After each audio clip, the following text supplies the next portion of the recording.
Alô, som? Tem alguém aí? Está começando mais um CS Conexões, o podcast que ajuda você a pensar no seu profissional, nas suas escolhas. E vamos lá. Aqui é Caroline Souza, idealizadora e realizadora do CS Apoio Administrativo e desse podcast, o CS Conexões, onde eu vou trazer assuntos sobre profissão, organização empresarial e histórias profissionais e mercado de trabalho.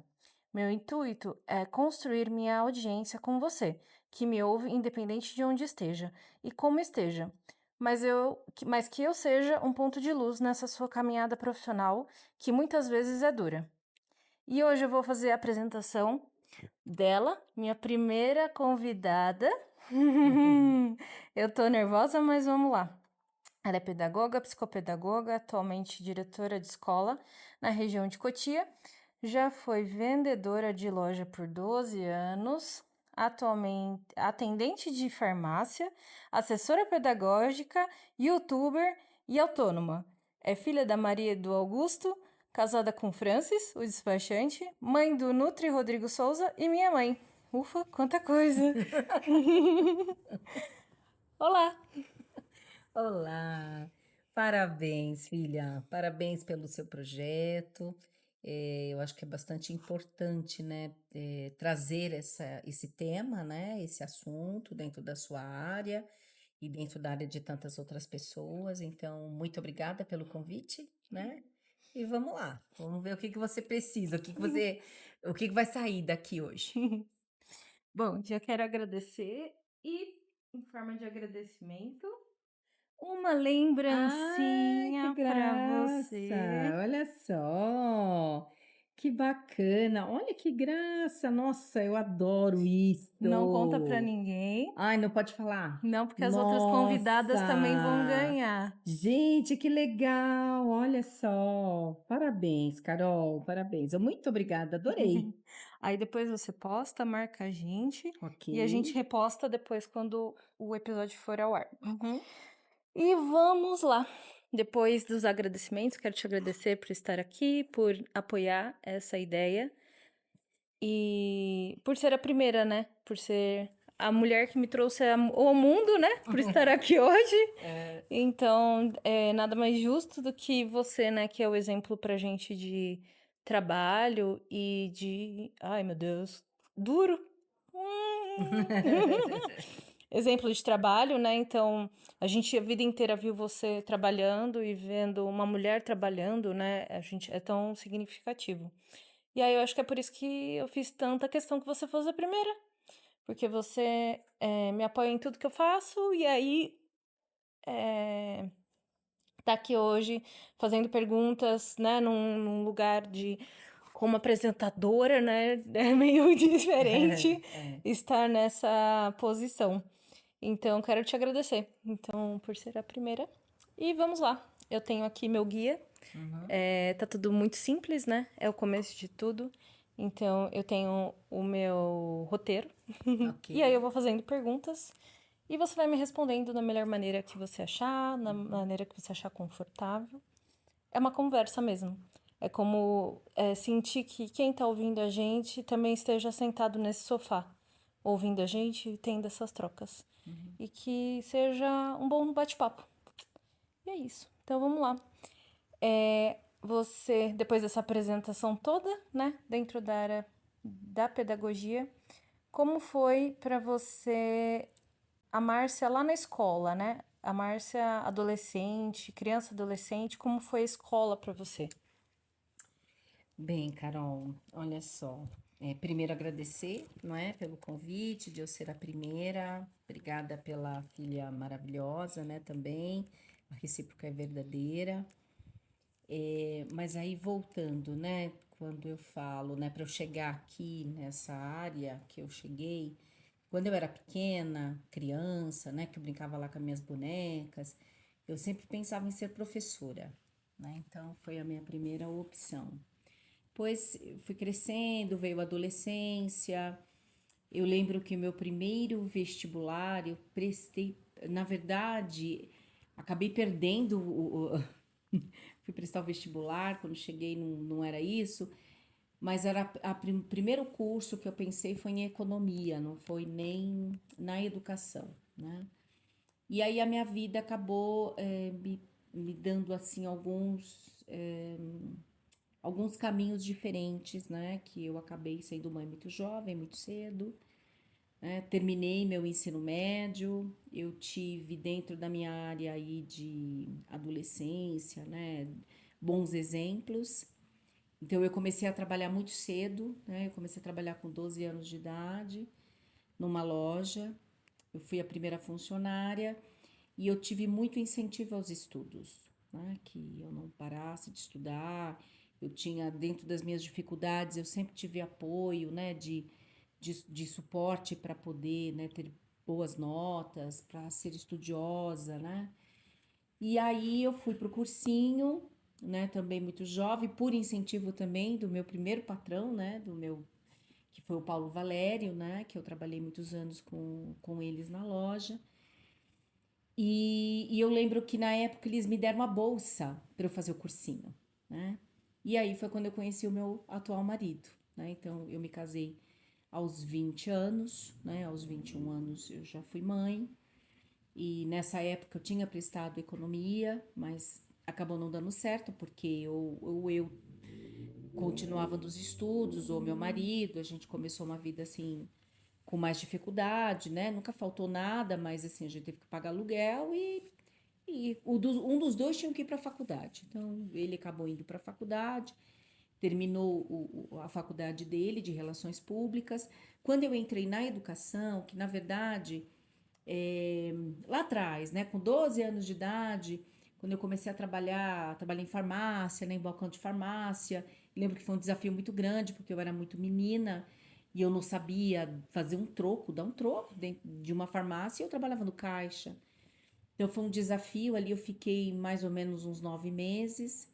Depois eu trabalhei em lojinha de papelaria. Depois dessa loja de papelaria, eu fui para a loja de roupas, né? Que é uma loja que já tem mais de 45 anos aqui na Granja Viana, que é a Lacale. E hoje eu sou cliente, né? Eu fui vendedora, então eu amava fazer isso. Fiquei por muitos anos lá, foi acho que onde eu aprendi a, a, a entender que você trabalhar, seja onde for, a comunicação ela é o canal pra gente que abre portas, né, para tudo. E quando você trabalhou na loja, o que você tira dessa sua experiência na educação hoje? Você acha que na loja você aprendeu a atender o cliente? Hoje, pensando nos pais como clientes, você acha que essa experiência te trouxe essa bagagem também para chegar na educação e trazer esse seu bom atendimento que você tinha na loja para a educação? Ai, não tenho dúvida. Isso muito. Eu tive uma professora que foi a dona da loja e que acho que isso me trouxe muita bagagem no sentido de que hoje que estou na escola, né, e hoje eu estou como diretora escolar, pedagógica, é você ouvir as pessoas, né? Acho que hoje o que mais se precisa é ouvir, mais ouvir do que falar. E olha que eu sou tagarela, porque eu sou muito de falar, eu quero falar muito. E aí eu tive que aprender a ouvir, a entender o cliente, né? Quando o cliente chegava lá na loja, falava assim: Olha, Márcia, eu tenho um aniversário e eu preciso de um presente. Mas o que que você pensou? Quanto você quer gastar? Qual é o valor que você quer? A pessoa gosta do quê? Qual é o tamanho? Então, tudo isso você vai entendendo o seu cliente para você entregar uma boa, né? Um bom resultado. Uhum. E hoje a educação ela é isso, né? Então, acho que você tem que entender cada cliente, cada família, para você entregar o melhor, né? Porque no final é eu que lido com a primeira infância, né? Então são as crianças, né, nessa relação. E voltando um pouquinho, né? Você prestou faculdade, teve que esperar um pouco, né? Aí devido o seu lado pessoal, né? Que passou na frente, né? Como a história de muitas mulheres, né? Com a mesma idade que você, que também tiveram que, né? Teve uma fase da vida que teve que abrir mão em nome da família, né? Para poder tomar essa decisão profissional. Mas depois você retomou isso, né? E como que foi esse começo, né? Essa mudança, é, voltar para o ambiente de trabalho, né? Como foi isso para você? Conta um pouquinho pra gente. Só para, voltando um pouquinho, né? Porque aí eu me casei muito jovem, né? Tive as crianças. Foi um período que eu realmente precisei dar uma pausa, né? Na escola, na faculdade. Mas foi um período também muito importante, porque eu tive que aprender a ser mãe, né? E lá em 1992, né? Que eu tive a minha primeira filha. Então, aí eu ainda trabalhava nesse período ainda na loja, aí depois eu tive o meu segundo filho, e aí o meu filho mais novo, como ele tinha muitos problemas de saúde, eu precisei parar, eu precisei fazer uma escolha. E aí eu fiquei um período sem trabalho, cuidando deles, né, sendo mais dona de casa, cuidando da família. E foi um período muito importante também, porque aí eu pude olhar para mim, olhar para minha família, e quando eu senti que eu podia voltar, eu voltei para o mercado de trabalho. E nessa época, na verdade, eu falo que a educação ela me escolheu, eu não fui atrás dela, né? E eu lembro que foi através da minha irmã. A minha irmã foi uma grande incentivadora, que é a Mônica, e que me ajudou nesse processo de voltar para o mercado de trabalho. E eu voltei justamente para uma escola, né? E aí foi quando eu cheguei nessa escola. Depois de 6 meses, eu já estava dentro da faculdade, porque eu falei, eu não posso ficar dentro de uma escola, que eu estou no meio de professores, e como que fica essa minha fala, esse meu contato com eles, eu precisava me atualizar. E os meus filhos já estavam grandes, né? Meu marido podia ficar com eles, e aí eu voltei para o mercado de trabalho. Nessa época você tinha quantos anos e como foi para você entrar na faculdade um pouco depois, ainda jovem, mas um pouco depois da idade que você gostaria de ter entrado? Como é que era o sistema, né? Ir para a faculdade, como que foi fazer esse curso para você? Que daí você foi fazer pedagogia, certo? Isso mesmo, não foi fácil, foi um desafio muito grande, né? Porque foi por incentivo dela e que eu falei, nossa, será que eu vou dar conta? Tô com as crianças pequenas, né? Será que agora é o momento?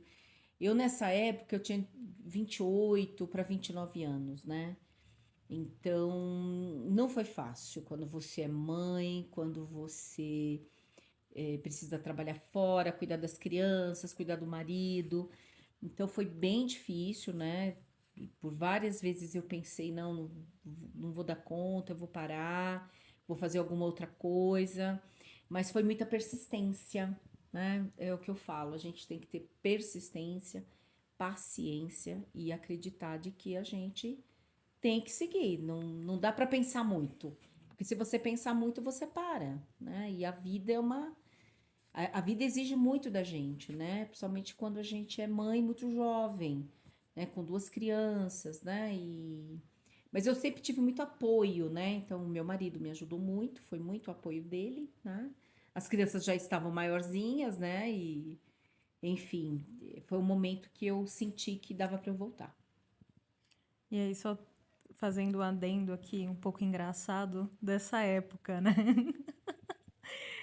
Eu lembro, eu notei aqui, né? Fui fazendo o roteiro, fui lembrando, né? Da época, eu acabei, né? Eu, como filha, sei toda a história, mas aqui, né, como apresentadora, a gente quer ouvir, né, a sua versão, né, da história. Eu lembro que nessa época o pai não sabia cozinhar. E aí ele dava pizza pra gente de jantar. Era uma época muito boa. A gente, como criança, ganhou uns quilinhos a mais na época. Mas era uma época, foi engraçado, assim, a gente olha pra trás e fala assim, nossa, o pai dava qualquer coisa pra gente quando criança. Foi um momento engraçado, assim. É verdade. Foi o período que vocês mais engordaram porque ele dava, né? Tudo. Era hambúrguer, era Coca-Cola, era cachorro quente, né? Vocês pegaram a melhor fase que melhor fase sim, né, gente?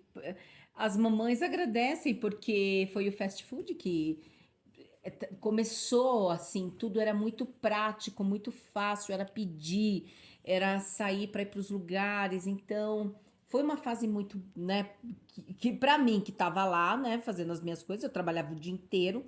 Imagina, trabalhando na escola o dia todo, ia para a faculdade direto, né?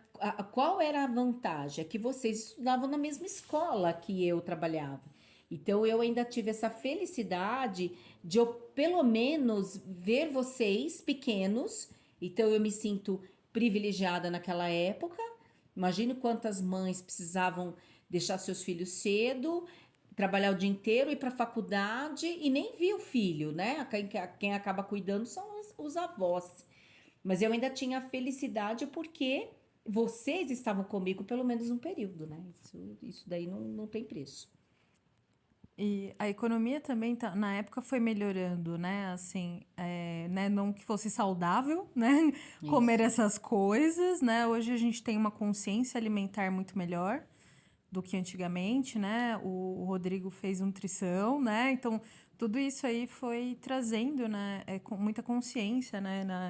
Na época que não tinha, né? Também era proporcionar, né? O que dava e como dava. Então, mas trouxe um caso engraçado, assim, pra gente rir um pouquinho dessa época.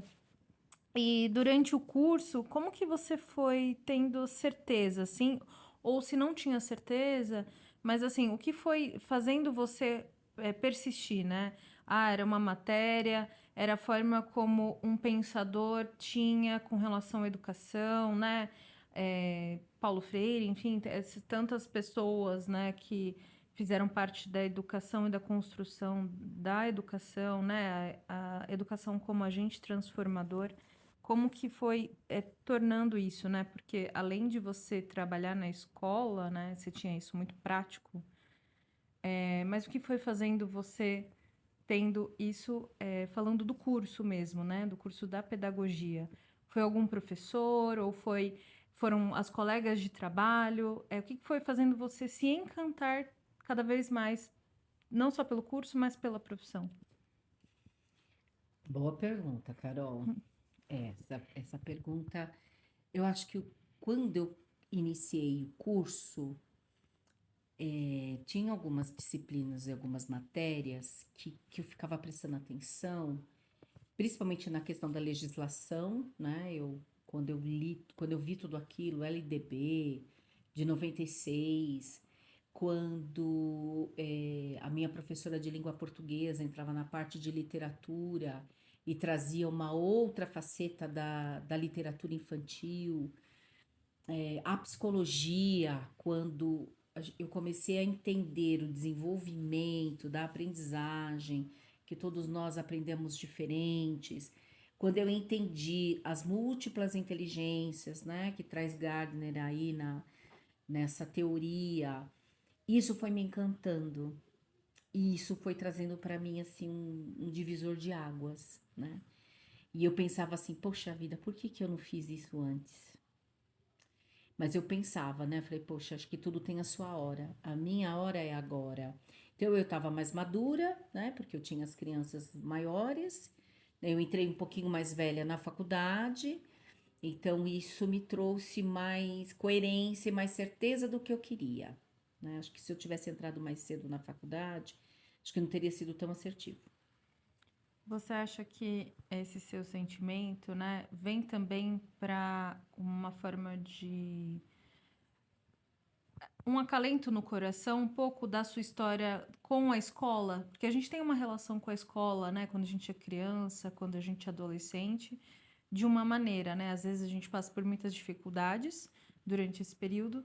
E você acha que você tem entendido esse sentimento, né, que você falou? ah, eu entendi tudo isso, por que que eu não fiz isso antes, né? Você acha que também vem uma forma de ressignificar essa sua relação com a escola quando você era menina, assim? Ou não? Ou foi um processo natural? Não acho que foi um processo natural, não. Acho que tudo fez sentido porque eu era uma menina na escola muito tímida, muito quieta, né? Hoje eu sou uma pessoa muito falante, muito comunicativa, mas eu era muito quieta, né? E eu tinha medo de tudo. E aprender para mim foi difícil, né? Então, a leitura e escrita para mim foi de muita dificuldade porque eu não entendia, né? Eu era uma criança que eu não perguntava, eu tinha medo de perguntar, e eu fui aprender a ler e escrever com 9 anos de idade, né? O que a idade, né, correta para aprender a ler e escrever são com 7. Eu fui aprender aos 9. Então foi muito difícil porque eu não tinha ninguém para olhar para mim. Eu estava lá na sala de aula e o professor não olhava, ele não tinha um, uma atenção, um atendimento. Não que ele fosse ruim, mas que não tinha esse olhar que eu vejo que hoje é muito diferente. Hoje a gente olha muito para as crianças que têm dificuldade. Então, eu tive que caminhar sozinha. Então, quando eu cheguei na escola, quando eu comecei a fazer o meu curso da pedagogia, e eu fui entender como que o cérebro entende para aprender, fez sentido. Que bacana, parabéns. Hum. É, e aí você terminou a faculdade, ufa, né? Quando a gente termina a faculdade, fala, ai meu Deus do céu, terminei. Isso daqui, 4 anos, vendo as mesmas pessoas, vendo os professores e passando, né, pelos anos. Você terminou, e aí você falou, ok, vou respirar um pouquinho fundo aqui e vou trabalhar. E aí, só que não, né? A gente nunca para de estudar. E aí, depois que você terminou a faculdade, qual foi a sua próxima etapa de estudo? Eu tinha algumas possibilidades, né? Quando eu terminei a graduação, eu terminei que eu poderia trabalhar na parte de gestão, direção escolar e os cursos na faculdade, né? Também poderia no magistério, na verdade, não era nem na faculdade, né? Mas eu poderia, se tivesse o magistério. É que na minha época já não tinha mais o magistério, né? Isso é algo que eu, depois de muito tempo, eu lamentava, porque eu falava, poxa vida, podia ter feito magistério, né? Porque eu não teria. Eu acho que foi um curso, um magistério de muita valia, que dentro da pedagogia, infelizmente, isso não foi possível, né? Eu vejo que hoje os cursos de pedagogia, a matriz curricular, ela está muito mais rica, né? Muito mais robusta do que na época quando eu fiz, né? E aí eu senti dentro da escola que eu trabalhava, mesmo depois da graduação, que eu precisava me aperfeiçoar mais. Aí, como eu sempre gostei de estudar e de me interessar em tudo que estava à minha volta, eu fui para a psicopedagogia institucional, né? Porque eu estava dentro da instituição, dentro da escola. Eu sentia que eu precisava dar mais orientações às famílias. E aí eu fui nessa especialização. Aí em 2000, eu me formei em 2004. Em 2008 eu fui para a psicopedagogia, né? Na verdade, eu fui até antes porque eu terminei a psicopedagogia institucional em 2008, né? E eu nunca parei de estudar, né? Então eu fazia os cursos, aí eu fiz também um curso de extensão em psicomotricidade, né? Que foi um curso que eu fiz dentro da escola que eu estava. Então sempre tinha os cursos, né? Método fônico, né? Que hoje a gente conhece, que é tão conceituado, né? Que foi do Fernando Capovilla junto com a Alessandra Capovilla, que é a esposa dele, são doutores, né, da Universidade de São Paulo. Então, nós tínhamos o material, né, de como isso era aplicado. Então, e aí, como a escola também adotava um sistema de ensino, esse sistema de ensino sempre estava dando capacitação, né? E então, foi muito importante não ter parado de estudar, né? Porque você está dentro de uma escola, você lida com professores, e no meu caso, de diversos segmentos, né? E eu sentia que eu precisava, né, sempre estar me atualizando, estudando, porque eu sentia que eu tinha possibilidades e oportunidades dentro da empresa. Então, isso fez com que eu sempre tivesse motivada, né? Sempre querendo estudar, sempre querendo me atualizar, principalmente. E a sua carreira profissional sempre foi na coordenação, né? Então, por um tempo, né, desde que você entrou na escola e nesse processo, né, de estudar e ir para a faculdade, você estava sempre na coordenação. Quando foi que você sentiu a necessidade de ir para a sala de aula? Então, a minha carreira, ela sempre me puxou para a gestão escolar, né? Sempre. Né? A escola, a sala de aula, como eu tinha uma visão muito ampla, né, mais macro do negócio, quando na minha relação com os professores, eu sentia que eu precisava estar na sala de aula com eles, para eu poder entender as dores que o meu professor sentia. E fez toda a diferença, porque quando eu tive a oportunidade de ser coordenadora de educação infantil, era na sala de aula que eu ia com o meu professor. Né? Então, eu participava dos projetos, era um tema diferenciado, né, que era abordado e que quando as professoras traziam, olha, Márcia, eu tenho tal projeto, eu tenho tal coisa, o que que você acha? Então eu marcava o horário com o meu professor, eu pedia licença para ele, olha, professor, eu quero estar junto com você. Né? Então isso fez a diferença, isso fortaleceu o meu trabalho e o trabalho do meu professor, porque quando eu estava na sala de aula, eu senti o encantamento do professor.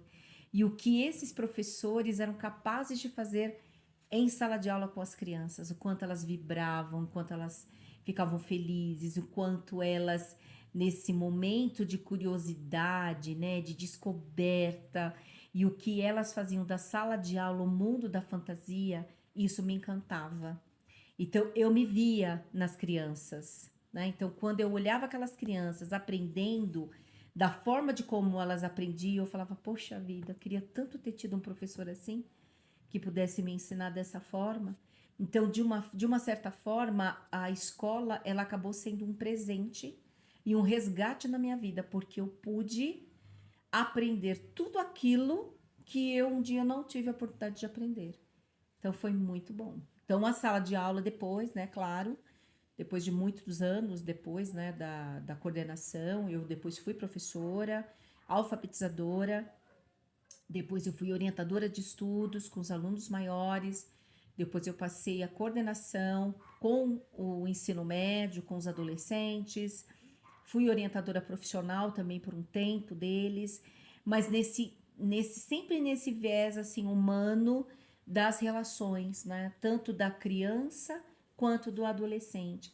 Então, a escola, ela foi assim uma pirâmide, vamos pensar, um pilar, né, da base que vinha a educação infantil e passando por todos os segmentos de ensino até chegar, né, e esse jovem, esse adolescente, né, que eu vi tão pequeno, sair para o mercado de trabalho, isso para mim também foi, falo, nossa, dinheiro nenhum paga isso, né, de você saber o quanto você plantou um pouquinho, né, nessas crianças, nesse adolescente, nesse jovem, para que futuramente ele buscasse, né, aí o seu caminhar.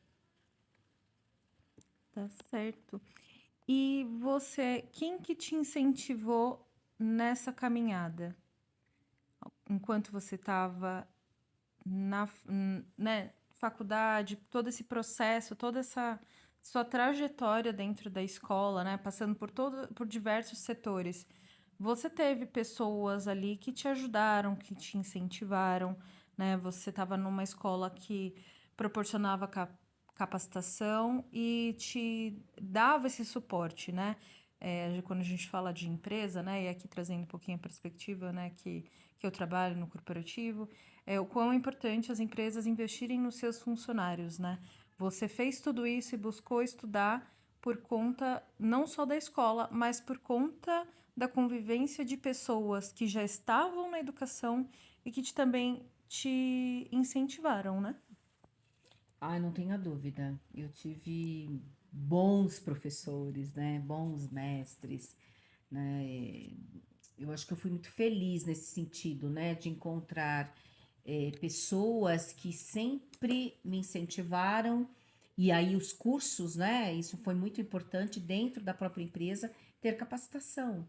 Então, a gente tinha isso, né? Isso era oferecido para gente. Quando a gente buscava também, a gente tinha esse suporte, tinha esse apoio.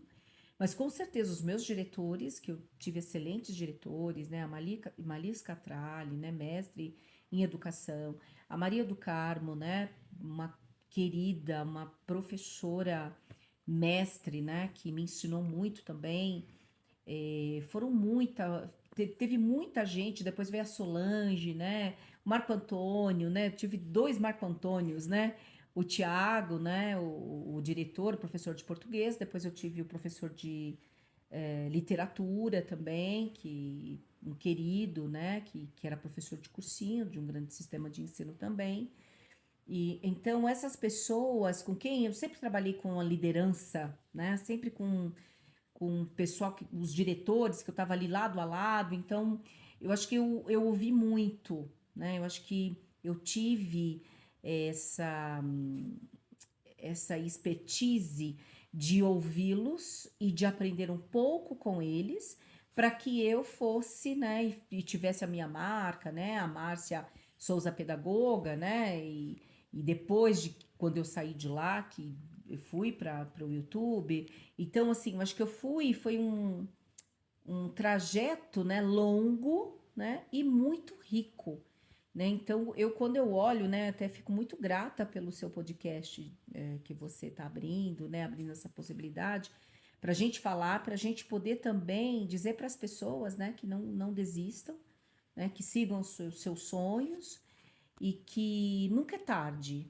né? Eu demorei um pouquinho, né, para eu retomar. Eu estava ali na casa dos meus 21 anos para entrar na faculdade. Eu demorei um pouquinho, porque eu terminei meu ensino médio, eu tinha 19 anos, mas isso não impossibilitou que eu realizasse os meus sonhos e que eu me tornasse, né? Hoje eu sou diretora de uma escola, né, de educação infantil aqui na Granja Viana, né, o Colégio Kids Mais, e é uma escola que eu sou muito feliz, sou muito realizada com tudo que eu fiz, realizei, né, dos tropeços, não vou dizer para você que durante toda essa trajetória foram de dores também, foi de quedas, mas de a gente levantar, de a gente recomeçar, de a gente mudar o percurso, né, que por muitas vezes eu precisei me transformar, né? Me renovar, mudar o caminho, que eu falava assim, nossa, esse caminho tá errado, não é por aí, né? Então vamos recomeçar de novo. E como é que foi para você, ao longo dessa sua trajetória, com altos e baixos, ressignificar isso e se transformar, né? Quando a gente fala da profissão, né, das profissões que a gente atua, é, na dor, né? Como que a gente transforma, né? Pegando um pouquinho esse gancho que você falou. Como que foi para você todas as vezes que você precisou se transformar? Porque você é uma pessoa de peixes, né? No signo de peixes é de boa, tranquila, consegue aí contornar todas as situações, né? Como que, para quem está ouvindo mesmo, né, a intenção aqui é que a gente traga para que quem está passando por isso, né, por esses momentos, que precisa parar, que precisa se transformar, olhar para a educação, né, e o que que você fez, ou o que que você fazia, ou você nem pensava, você só olhava a situação e falava, tá bom, tenho que mudar. Como você lidava com isso? Só para ajudar quem está ouvindo a gente, né? Às vezes está passando por isso mesmo. Olha, Carol, acho que a espiritualidade, eu acho que me ajudou muito. Como você disse, sou de peixes, né? Peixes é muito sensitivo. Peixes é muito sentimento, é muita emoção. Claro que os dias que eram difíceis e que eu chorava muitas vezes sozinha, eu respirava e falava assim: vamos em frente, bora lá. Então, a gente que é dessa personalidade, a gente o peso a gente coloca de uma certa leveza, né? Mas o que eu posso dizer para você é que Deus esteve presente em todos os momentos mais difíceis, né, da minha solidão, de eu comigo mesma, foi a minha fé, a religião, meu Deus, que me ajudou em todos os momentos. Teve um período da minha vida, não sei se eu posso falar agora, né? Que quando eu entrei na assessoria pedagógica, Pode falar. depois que eu saí da escola, eu tive oportunidades, né? Depois eu fui assessorar duas escolas, né? Uma aqui na Granja Viana, outra em Carapicuíba. Depois eu assessorei em São Paulo, né? Falando de sistema de ensino, falando de orientação, falando de processos, de organização, de relacionamento família-escola, que isso sempre foi o que, né? Sempre foi a minha caminhada e sempre onde bateu mais forte o meu coração nessa relação e mediação. Quando eu entrei na assessoria e que eu entrei nesse mundo corporativo, né? Então eu saí de escola, fui para o mundo corporativo, foi de grande aprendizagem. Eu sou muito grata por tudo que eu vivi. Foi de muitas dores, muitas vezes, né? Porque eu tinha que fechar contratos, eu tinha que fazer vendas também, que nunca isso para mim foi um problema, né? Mas eu acho que o meu encantamento sempre foi a escola, né? Mundo corporativo é um mundo que você tem que entregar. Não importa como que você vai entregar, mas você tem que entregar. E eu acho que foi mais uma questão mesmo de perfil. Eu não tinha o perfil para esse mundo. Mas aí foi, acho que foi uma das grandes desilusões que eu tive, porque isso mexeu com a minha carreira. E aí eu falei, poxa vida, acho que eu vou mudar. Acho que eu não vou fazer mais isso. Eu fiquei muito desencantada, eu fiquei muito, acho que magoada comigo por eu não ter dado conta. Não foi com a empresa. Eu acho que a decepção foi comigo mesma, né? De eu não ter dado conta. Eu falei, mas por que eu não dei conta? O que faltou, né? Eu sei o que faltou, né? No fundo eu sabia. Mas ali eu falei assim, nossa, eu acho que eu vou parar, acho que eu não vou seguir mais isso, eu vou fazer uma outra coisa, né? E foram em dois momentos, né? Na verdade, a primeira vez quando eu saí da escola, que eu fui para a parte mesmo rua, né? Para prestar assessoria em escolas, sem ser o sistema que eu fazia, quando eu saí, eu fui para o YouTube, porque eu queria falar um pouquinho da educação e fazer um atendimento profissional e falando com várias pessoas da área. Por um tempo foi muito bom, eu curti muito, isso me trouxe aprendizagem. Porém, quando eu comecei a trabalhar em escolas, entrei numa assessoria pedagógica e que eu viajava o Brasil e que eu ia falar sobre o sistema, ali eu via o quanto eu precisava ainda, né, fazer muita coisa, o quanto eu ainda precisava me aperfeiçoar, estudar, porque eu estava no meio de muitos professores, de gente muito capacitada, de gente que falava muito bem. Não que eu não falasse, mas eu precisava ouvir tudo isso e melhorar, né, na questão da capacitação, de voltar, de estar sempre estudando, porque nesse mundo corporativo também eu tive muita capacitação, eu aprendi muito, cresci demais. E aí foi quando isso me balançou um pouco, né? Que aí eu queria mudar, fui para a área de queria ir para o comércio, né? Falei, eu vou voltar a fazer o que eu fazia há muitos anos atrás. E o que me ajudou a eu voltar para a educação foi uma mentoria que eu tive com a Maria. E foi uma mentoria muito legal, porque ela é da área de vendas, na área de negócios. E nessa mentoria que foi feita, e que eu sou muito grata a ela, uma das perguntas foi, quando eu contei quem era a Márcia, qual era a trajetória dela e por que que eu queria trabalhar com vendas, e quando eu contei a trajetória, ela falou assim: "Mas você, depois de tantos anos, mais de 20 anos de carreira, você tem certeza que é isso mesmo? Você vai jogar tudo isso para fora?" E aí ali eu fiquei parada, olhando para ela, Eu ainda vendi, viu, Carol? Ainda vendi. Vendi uns moletons, vendi umas coisas. Eu falei, ó, sou boa mesmo, né? Eu vendo. Eu sei vender. Mas ali naquela mentoria me ajudou demais. Por isso que hoje tem tantas essas mentorias, né? Até de, como é que vocês chamam? Como é que chama essas mentorias que vocês fazem? Tem tantas mentorias que as pessoas participam para ouvir, de mentes, Uhum, né? Enfim, eu participei de uma delas e uhum. que foi muito bom, foi um divisor. E aí foi quando eu voltei para a escola de novo. Eita, Laia! Muito bom que tava tudo aqui no roteiro para perguntar, ela já foi falando, já foi me.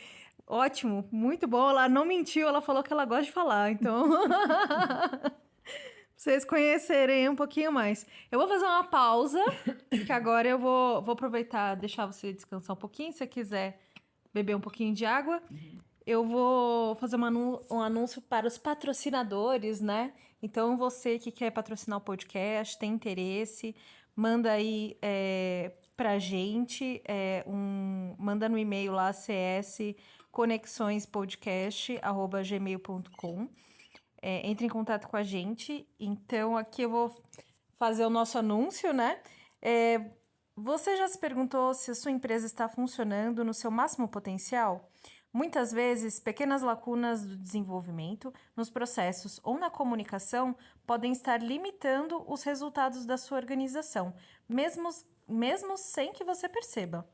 Empresas como a sua enfrentam desafios como gargalos operacionais, desalinhamento estratégico, dificuldades na gestão de equipes e processos pouco eficientes. Essas questões podem resultar em perda de tempo, aumento de custos e oportunidades desperdiçadas. É exatamente aqui que a nossa consultoria de diagnóstico organizacional faz a diferença. A CS Apoio Administrativo realiza uma análise personalizada da sua empresa para identificar os gaps, aquelas áreas críticas que estão impedindo o seu negócio de atingir os melhores resultados. A partir disso, entregamos um plano de ação claro e prático para eliminar esses problemas e otimizar o desempenho. O nosso diagnóstico, né, para sua empresa vai aí reduzir os custos operacionais, identificando ineficiências, alinhar estratégias e objetivos para aumentar a produtividade, melhorar a comunicação interna e a satisfação das equipes, além de descobrir oportunidades de crescimento e inovação, elevar os resultados financeiros com a gestão mais inteligente. Nós não entregamos apenas relatórios ou apontamos o dedo. Nós entregamos solução com profissionalismo. Utilizamos ferramentas avançadas para analisar dados e aí fazer um mapeamento dos processos necessários, né? A gente faz uma entrevista com a sua equipe com foco em personalizar, né, e criar diálogos táticos adaptando à realidade do seu negócio, garantindo de fato um resultado tangível na operação. Então, que tal começar hoje a transformar os desafios da sua empresa em oportunidade? Agende uma reunião conosco para conhecer um pouquinho mais sobre esse diagnóstico e para você ter um pouquinho mais de clareza, tirar suas dúvidas de como fazer isso. Estamos prontos para ajudar você e a sua empresa. Então, siga a gente no Instagram, CS Apoio Administrativo. Por lá você tem todas as informações necessárias ou entre em contato com a gente pelo Instagram. Beleza, pessoal? Depois desse anúncio, vamos voltar aqui e falar um pouquinho. Tomou sua aguinha aí? Tomei, opa. Vamos aí voltar a falar, né? Vamos recapitular. Você falou sobre a sua passagem na loja, sobre o início da sua escolha profissional, como foi fazer faculdade, a evolução na sua carreira. Você fez uma mentoria e depois de tudo isso, você voltou para a educação.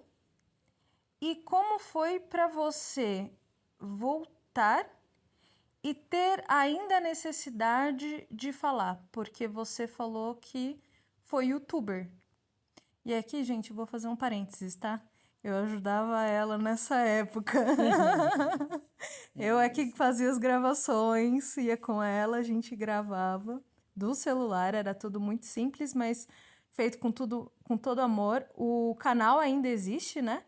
É Márcia Souza Pedagoga. Então, se você tiver curiosidade, dá uma olhadinha lá, tem bastante conteúdo interessante, pessoas muito profissionais que estavam muito dispostos a passar as informações e foi um momento muito bacana. Fecha aí parênteses. Mas como foi para você ter essa necessidade de voltar a falar? Eu acho que eh, o falar, né, a comunicação, eu acho que é dividir as dores. Volto a falar novamente de dores, né? Toda profissão tem as suas. Mas na educação, eu acho que isso é muito sensível, né? Então eu senti a necessidade de trazer pessoas, né, que no seu dia a dia pudesse falar, né? O que que ela poderia trazer também de um acolhimento, de uma sugestão, né, de ideias, né, que pudesse, né, aí trazer para o dia a dia do professor. Porque o professor no nosso país, a gente sabe o quanto é árduo, né, esse trabalho, né, estar em sala de aula, seguir com tudo que é dentro dos objetivos, né, e propostas. E aí, quando eu parei, né, porque aí eu parei de gravar, né, no YouTube, porque aí eu fui entrando com outros objetivos, né, aí eu trabalhava como assessora e eu viajava muito. Quando eu voltei, aí eu recebi um convite de uma de um canal que tem aqui em Vargem Grande Paulista, que é o VGP com você. Eu fui convidada por uma psicóloga, Nícia,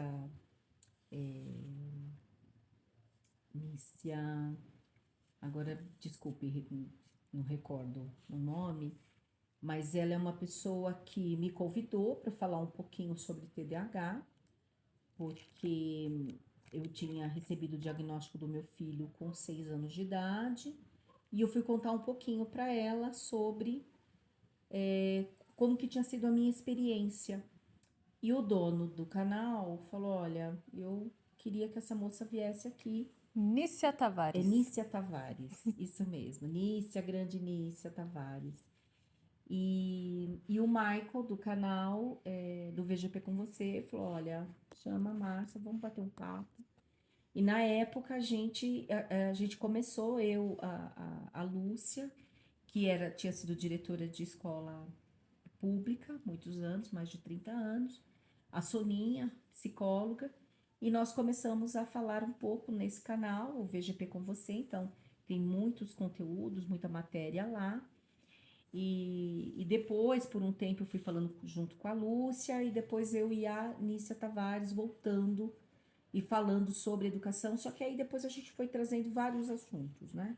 Nesse último projeto, até o ano passado, nós estávamos falando, mas trazíamos muitos assuntos diversos, né? Então eu sinto essa necessidade de trazer pessoas, né? Não só a Márcia falando, mas trazendo a realidade das pessoas, né? Quem está na escola pública, os professores de todas as áreas, seja na geografia, na história, na filosofia, na sociologia, na arte, né? Os professores de educação infantil, professores alfabetizadores, né? Então, até engraçado, porque eu precisei parar agora, né, com as gravações, porque eu tô terminando o meu curso de neuropsicopedagogia, né, também. Então, eu precisei dar essa pausa, mas tá sempre me chamando, né, que eu preciso voltar, né, a gravar novamente, em breve. Quem sabe aí eu vou ativar o meu YouTube, né, e poder falar também. Muito bem. E fa- falou sobre muitas coisas, mas eu queria aproveitar o gancho, já que você falou sobre a neuropsicopedagogia. Como que foi essa escolha para você? De novo, né? Voltar para a sala de aula e novamente estudar. Como foi essa decisão? E espero que em breve você volte a ter aí o, o seu canal no YouTube. Na verdade, a escola, né, ela traz muitas facetas, né, e muitos desafios, e eu sempre senti falta da clínica, porque no meio de tudo isso, a psicologia sempre me encantou. Mas como a educação ela veio muito forte, bateu mais forte, e aí eu fui para a pedagogia e fui nessa caminhada da psicologia junto com a educação, eu senti que eu precisava entender a minha criança, o meu aluno em sala de aula, as professoras quando traziam as questões de várias crianças atípicas, né? Crianças com dislexia, criança autista, criança com síndrome de Down, crianças, né, que têm uma disgrafia, né, um atraso na alfabetização.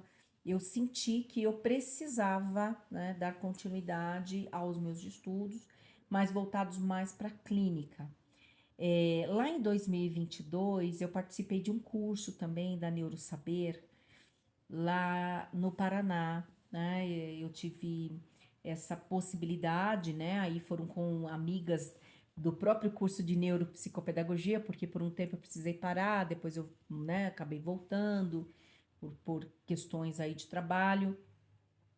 Então eu senti a necessidade de que eu precisava entender melhor, né, e mais como era o funcionamento do cérebro, né, das funções executivas, dessa memória de curto prazo, de longo prazo, de organização, por que que a criança é desorganizada, por que que essa criança tem dificuldade com lateralidade, tudo isso, eles são os precursores, né, eles são os prés, né, para que a criança aprenda a ler e escrever, ela precisa estar tudo isso bem organizado internamente para que ela consiga aprender a ler e escrever.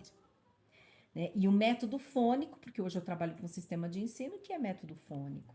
Então teve tudo a ver. Eu falo que a educação ela é uma teia, né? Que você vai tendo conexões, né? Então a Neurosaber, olha, vão lá, busquem, né? A, a, a fundadora é maravilhosa, né? Ela traz muita ciência, né? A ciência por evidências, né? Então a Lu Brits, né, fala muito sobre isso. Eu sou fã número um dela, assim como muitos autores, né? Mas a aprendizagem, eu acho que eu trago isso muito da minha infância, né? Dessa sede de aprender. Eu demorei para aprender, mas quando eu aprendi, eu nunca mais parei. Então, eu quero que as crianças hoje, quando eu estou no momento agora de estágio, né? Quando eu estou com uma criança que ela tem dificuldade de leitura e escrita, eu quero passar para ela tudo aquilo que eu não tive e fazer com que essa criança avance, né? Porque eu não dou diagnóstico, eu não dou laudo, eu dou caminhos, né? Para que essa criança se desenvolva. Eu passo para as famílias orientação, né? Quem vai dar laudo vai ser o neuropsicólogo, o psicólogo, o fonoaudiólogo, o médico. Nós que somos da área da educação, a gente não dá laudo nenhum. A gente dá caminhos e possibilidades para que essa criança, né, tenha conquistas e avanço. E quanto você acha que é importante tanto os profissionais que estão na sala de aula, esse professor, os profissionais da educação, né? Profissionais que estão aí fazendo o curso de pedagogia, buscar essas informações, buscar ferramentas para que esteja atento para o aluno dentro da sala de aula?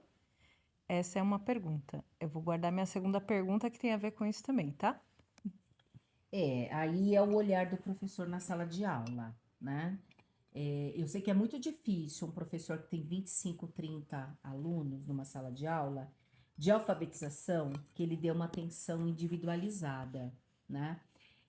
Eu vejo que, assim, as prefeituras, elas estão bem fortalecidas no sentido de ter os ATs, né? Ter lá a sala, né? Essa sala de apoio, para que possa dar suporte para essas crianças, né? Porque a gente tem que trabalhar a inclusão. E o que que é a inclusão, né? Você incluir todos. É claro que é muito difícil para um professor, se ele tem 3 crianças autistas dentro de uma sala, ter que dar atenção para todos ao mesmo tempo. É muito difícil, é muito desafiador, né? Então, ele tem que ter sim um apoio, tem que ter o AT sim, né? A minha realidade sempre foi da escola particular, né? Eu tenho professores de redes públicas e particulares, eles trazem as dores e a realidade deles, né? E eu como escola particular, quando um pai traz o laudo do filho, que ele é muito claro, que ele não tem medo de falar, porque ainda as famílias têm muito medo de levar para a escola e dizer que o filho tem uma deficiência pela negação, porque é muito difícil, porque esse pai já passou pelo luto, né, de ter um filho que ele sabe que vai ser muito difícil, que vai bater, vai fechar muitas portas.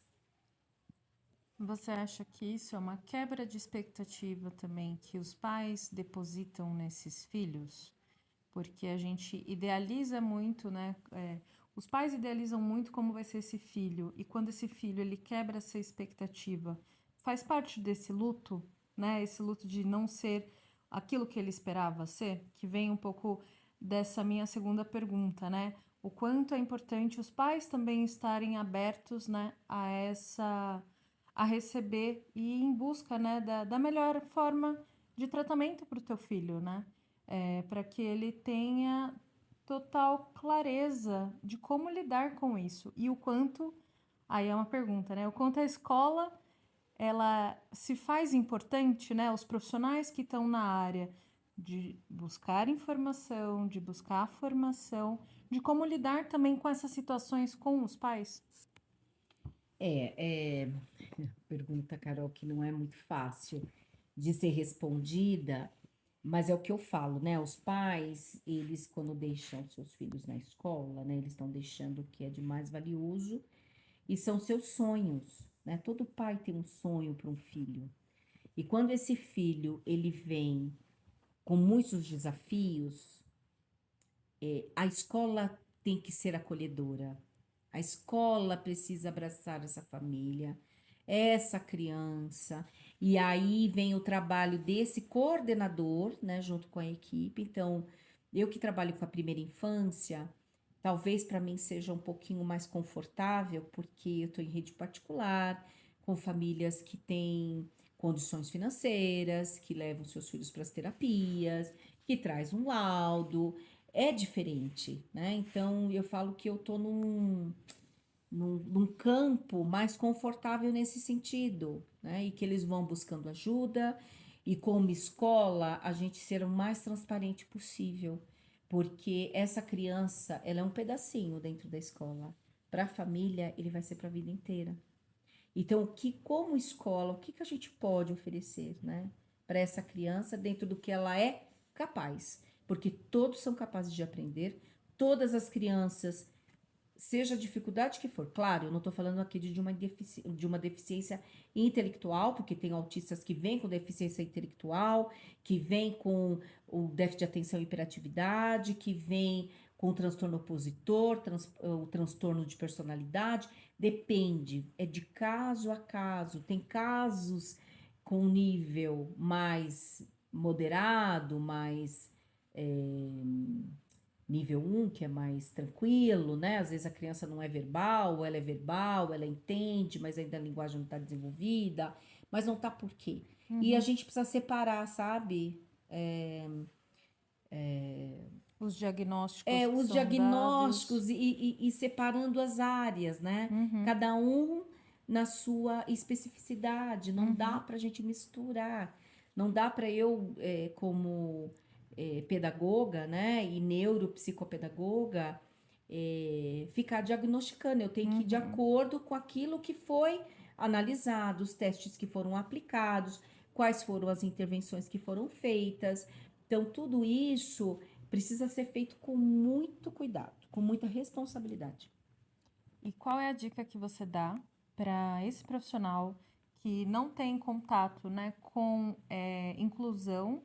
O que que ele deve procurar? Qual que é a primeira via que ele tem que procurar de ajuda para se capacitar e para conseguir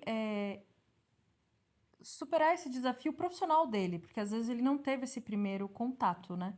Então, quem ele deve recorrer, quais são as fontes, ou livros, ou pessoas, né? Hoje a gente está aí com a rede social. O que que ele pode utilizar de ferramenta para apoiar ele dentro da sala de aula? Olha, sempre a experiência do outro conta muito, né? Eu acredito muito no trabalho em parceria. Se esse profissional que acabou de se formar, está entrando dentro do mercado de trabalho, né? Ele precisa, primeiro, não ter vergonha de perguntar, dizer que não sabe, né? Eu acho que se desarmar. Eu acho que esse é o primeiro passo, né?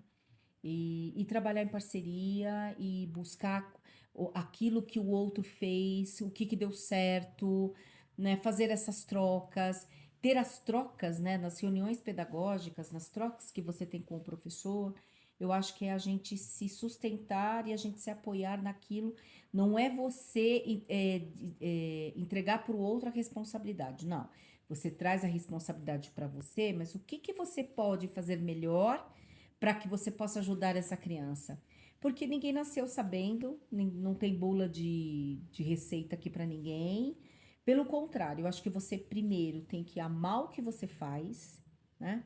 Eu vi uma coisa recentemente que é assim: faça aquilo que se você fizesse, não, faça aquilo mesmo que não custasse, que não tivesse preço nesse trabalho.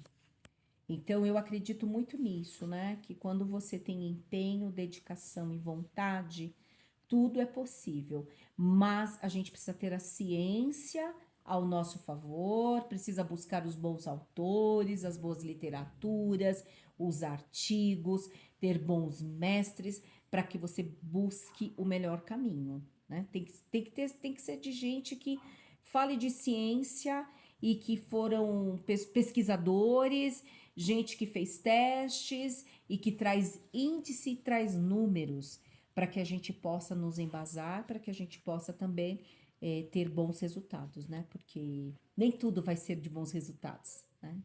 Mas eu acho que esse é o caminho.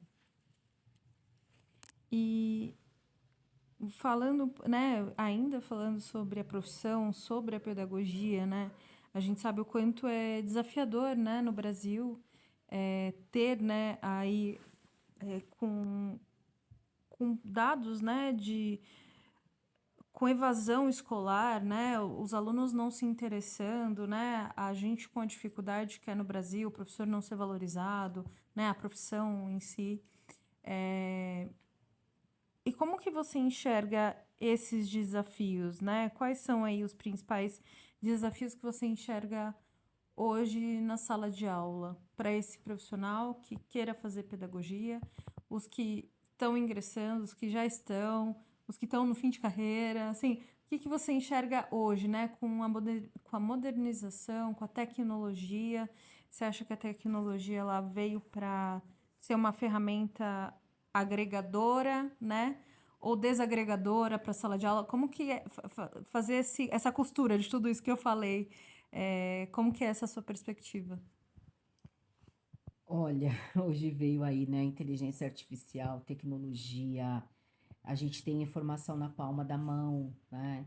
E muitos jovens, né, que precisam ir para o mercado de trabalho muito cedo, né? Trabalhar para poder sustentar a família. A gente sabe que o nosso país é um país muito carente, né? E que muitos acabam abandonando a escola para ir para o trabalho, né? E acabam não voltando, infelizmente. Outros, né, viram uma oportunidade, a tecnologia também, de ser um lugar de dinheiro, de muito dinheiro, né? E aí, para a escola, acaba, para os professores, né, sendo um grande desafio, porque ele está ali como mediador, né, não como um professor, né, quando veio para a escola, né, na década de 30, 40, né, que era o professor, que ele tinha uma postura e que os alunos tinham uma postura e que hoje esse aluno, ele discute, ele fala o que ele pensa, ele põe as ideias dele, não importa, né, eu acho que foi um pouquinho dessa postura, né, dessa inversão de valores que trouxe o desafio para esse professor na sala de aula, né? A gente precisava de políticas públicas mais claras, né, ter essa educação voltada, esse investimento na educação, né, do quanto é importante, o valor do professor, o salário do professor, então esse aluno, esse professor sendo melhor, né, remunerado, né, essa oportunidade de tirar as crianças das ruas, né, desse facilitador também, desse mundo também muito encantador, né, do mundo das drogas, da bebida, de tantas outras coisas, né, e fazer com que a educação ela tivesse esse valor, né, que ela fosse tão importante, né, países aí como Suíça, né, tem tantos outros países em desenvolvimento, né, que a educação ela é tão Primordial. valorizada, né, tão o professor ele é o mestre, né, ele é tão tem esse empoderamento, né? E a gente vive num país com tanta desigualdade social. Então, isso acho que traz para o professor um desafio muito grande. Não sei se eu consegui te Uhum. responder, né, Caroline, mas é isso. Não, tá certo, obrigada. Tem muito ainda o que falar, né? E se você que tá ouvindo a gente tá gostando desse papo, deixa depois nas redes sociais, o que você achou, manda lá uma DM pra gente, um feedback é sempre importante. E falando um pouquinho da profissão também, né? A maior experiência sua é na coordenação, né? Direção de escola. Para quem está ouvindo a gente já está caminhando aí para o final, tá? Mas para quem quer sair da sala de aula e tá deslumbrando, ou vislumbrando, né? Migrar para coordenação. Qual é a dica que você dá para esse professor que está saindo da sala de aula e fazer uma adaptação para uma gestão? Porque aí eu não sou da área, né? A minha área é administrativa, né? Sou formada em administração. Então eu entendo que eu vou usar uma palavra agora muito corporativa para quem está me ouvindo, o mindset. Você tem que mudar um pouco o seu pensamento é, sendo professor e indo para a coordenação. E qual que é a dica que você dá para esse profissional que almeja isso? E qual que é o melhor passo para ele fazer uma boa gestão? Comunicação. Comunicação e ser muito parceiro, né? Para quem é um desafio muito grande, para quem é professor, que tem os colegas que são professores e que ele muda e que ele é um gestor, que ele vai ser um diretor, ele vai ser um coordenador, ele vai ter que ter uma mudança de postura, né? Ele não vai ter aquela postura do colega, que não é mais o colega dele, mas vai ser o chefe. E aí é aquela viradinha de chave, não é chefe, é o líder. O líder, aí você tem que fazer um trabalho com esse professor, né, com a sua equipe de liderança, de trabalho em equipe, né? A gente fala tanto isso, né? Hoje acho que virou até modinha. Não somos chefes, somos líderes e trabalhamos em equipe. Mas o que é trabalhar em equipe? Né? É trabalhar lado a lado. Então, acho que a conquista para qualquer professor que queira mudar de área é essa parte, né, do liderança, né, de ele estar junto com o professor em todos os momentos, né? Acho que essa é a diferença. Leôncio tá latindo. Gente, eu vou postar uma foto do Leôncio, ele é a coisa mais chuchuzinha. Mas pensa num cachorro barraqueiro. Tá aqui latindo o tempo todo. Mas muito obrigada. Respondeu a pergunta. Vamos lá. Deixa eu pegar aqui as minhas últimas anotações. Partindo já para o final, o que você deixa de conselho para quem está iniciando aí a pedagogia? Olha, quem sempre, né, foi professor, né, quem já entrou dentro de uma sala de aula foi um auxiliar de classe. Um auxiliar, um estagiário, um jovem aprendiz. Você está no curso, tenha, se você não trabalha, claro, né? Tenha, já vá em busca de um estágio, né? Procure ver como que é esse trabalho na escola, ser um auxiliar, ser um estagiário, porque você vai entender que a prática nem sempre é o que está na teoria, né?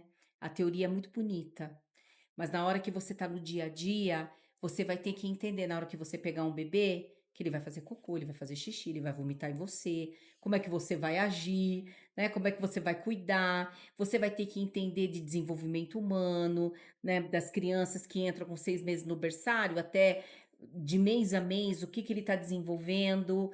Então, é muito importante que quem for em busca da pedagogia já vai para a escola, vai lá experimentar, ver como que é isso, sabe? É mão na massa. Não adianta, a gente aprende fazendo.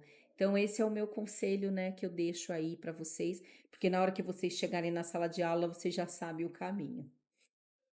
E quais foram as suas principais lições que você aprendeu durante toda essa sua jornada? De que o ser humano é uma caixinha de surpresa. É cada um, a gente tem que respeitar as pessoas como elas são. Eu liderando uma equipe que é desde a portaria, secretaria, a minha gestora, né, que é a minha mantenedora, que eu me dou muito bem com ela, então feliz daqueles que têm um mantenedor aí, fica aí meu abraço também, todo o meu carinho para a Kátia Seixas, que é a dona da escola, pela confiança. Então, eu acho que é isso, né? Você ter pessoas que você possa se conectar e que você, dentro dessa comunicação, você consegue passar aquilo que é de mais verdadeiro, que é mais transparente. Então, acho que feliz daquele que é realizado no trabalho, né? E faz o que faz porque gosta. Durante a nossa conversa, você falou sobre atendimento ao cliente, né? Lá quando você trabalhou na loja e que tem que ouvir, né? Ouvir esse cliente, saber ouvir. Você trouxe isso para quem está na sala de aula, né? Ouvir os professores. E você acha que essa é a sua principal qualidade? Saber ouvir? Acho. Modéstia à parte. Modéstia à parte, né? Eu acho que eu sou uma boa ouvinte, eu acho que é importante, né? Mas acho que isso é uma habilidade que eu tenho, né, desde pequena. Acho que de observar muito, de ouvir muito, e eu acho que de a gente ser esse acolhedor, porque eu acho que as pessoas hoje querem ser muito acolhidas e muito ouvidas.